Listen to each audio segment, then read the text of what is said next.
नमस्कार, मैं नीलेश कुमार स्वागत करता हूं आप लोगों का बेसिक एजुकेशन सेंटर में। आइए हम लोग सीखते हैं वर्गमूल, स्क्वायर रूट। स्क्वायर रूट किसे कहते हैं? किसी भी संख्या का स्क्वायर रूट कैसे निकालेंगे, किसी भी संख्या का वर्गमूल कैसे निकालेंगे, किसे कहते हैं? यदि हम लोगों को कोई संख्या दे दी गई हो, मान लिया जाए 144। अब इस संख्या का कहे कि 144 का वर्गमूल क्या होगा या 144 का स्क्वायर रूट क्या होगा, तो सबसे पहले इसका एक सिंबल होता है।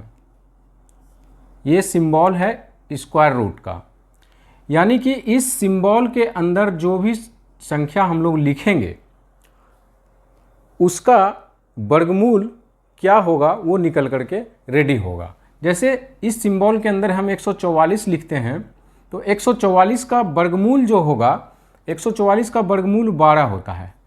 कहने का मतलब है कि 12 को यदि हम 12 से गुना करें तो हमारा 144 होता है, और 144 का वर्गमूल जो है यानी अंडर रूट 144 लिख दें तो इसका वर्गमूल क्या हो जाएगा हमारा 12। तो वर्गमूल निकालने का तरीका क्या है? वर्गमूल किसे कहते हैं वो समझ गए हम लोग। वर्गमूल निकालने का तरीका, वर्गमूल निकालने का दो तरीका है। एक गुणनखंड विधि, गुणनखंड विधि से, और दूसरा भाग विधि से।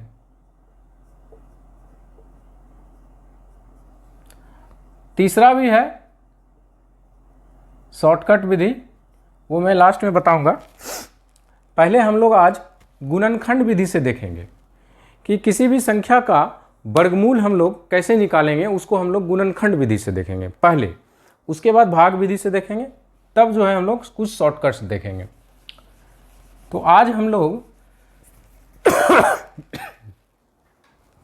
वर्गमूल का गुणनखंड विधि देखेंगे। गुणनखंड विधि क्या होता है भाई? गुणनखंड विधि आइए देखते हैं। जैसे कोई संख्या है, अभी मैंने 144 लिखा था, 144 को ही उदाहरण लेते हैं कि 144 का वर्गमूल निकालें। क्वेश्चन आ गया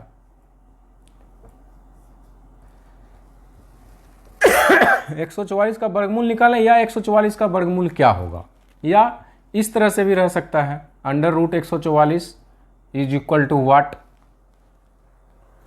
तो गुणनखंड विधि से देखते हैं हम लोग। सबसे पहले 144 लिख देंगे,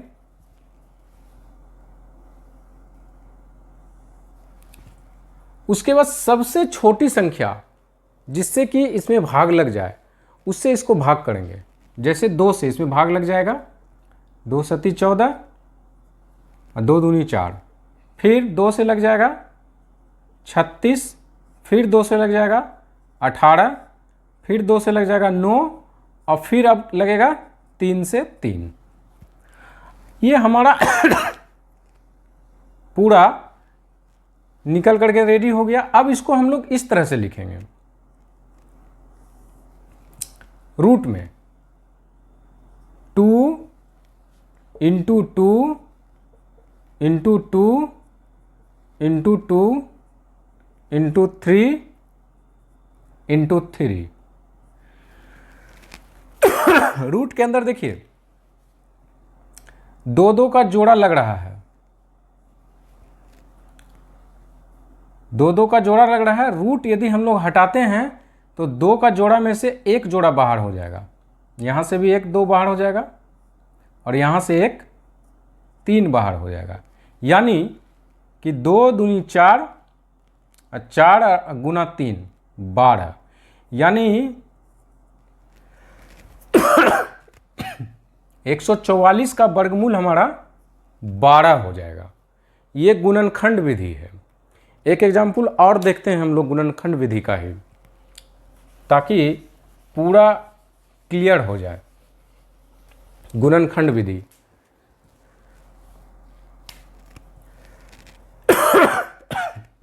अब हम लोगों को दे दे 1296 का वर्गमूल क्या होगा,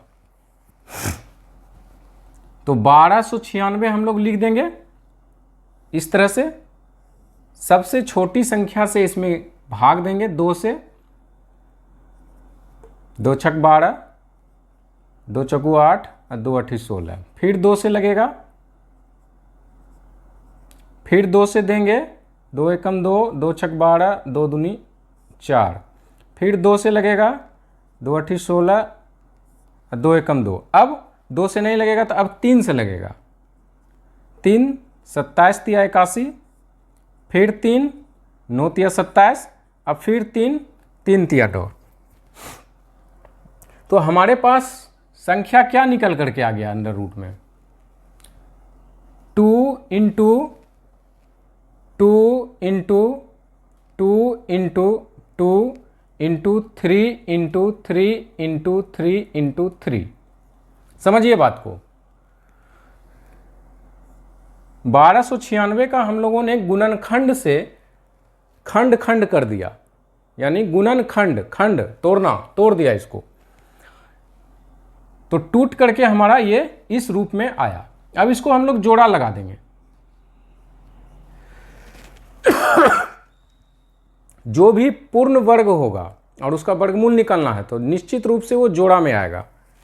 जो जोड़ा में नहीं आएगा इसका मतलब है कि उसका वर्गमूल पूर्ण वर्गमूल उसका नहीं निकलेगा, वो पूर्ण वर्ग नहीं है इसका कहने का मतलब। तो यहाँ से हम लोग 1 2 बाहर कर दिए, यहाँ से भी 1 2 बाहर हो जाएगा, यहाँ से 1 3 बाहर हो जाएगा और यहाँ से भी 1 3 बाहर हो जाएगा। यानी कि 2 दूनी 4, 4 तिया 12 तिया 36। तो हमारा 1296 का वर्गमूल कितना हो गया, 36। यानी 36 गुना 36 यदि करते हैं तो 1296 हो जाएगा। ये हमारा गुणनखंड विधि था। गुणनखंड विधि के द्वारा हम लोग वर्गमूल निकालना सीख चुके हैं।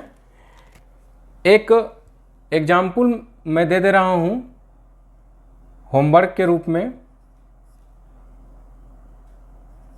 225 का वर्गमूल क्या होगा, ये आप लोग गुणनखंड विधि से बना करके मुझे कमेंट कीजिए। मेरे चैनल पर यदि आप नए हैं तो प्लीज़ सब्सक्राइब कर दीजिए, बेल आइकन दबा दीजिए, लाइक कर दीजिए, ताकि मेरे द्वारा बताया गया इम्पोर्टेंट जो वीडियो है, जो मैथ क्लास है, वो सबसे पहले आप तक पहुंच सके। आज के लिए इतना ही। मिलते हैं नेक्स्ट वीडियो में वर्गमूल निकालने की दूसरी विधि, भाग विधि को लेकर के। तब तक के लिए इजाज़त दीजिए। नमस्कार।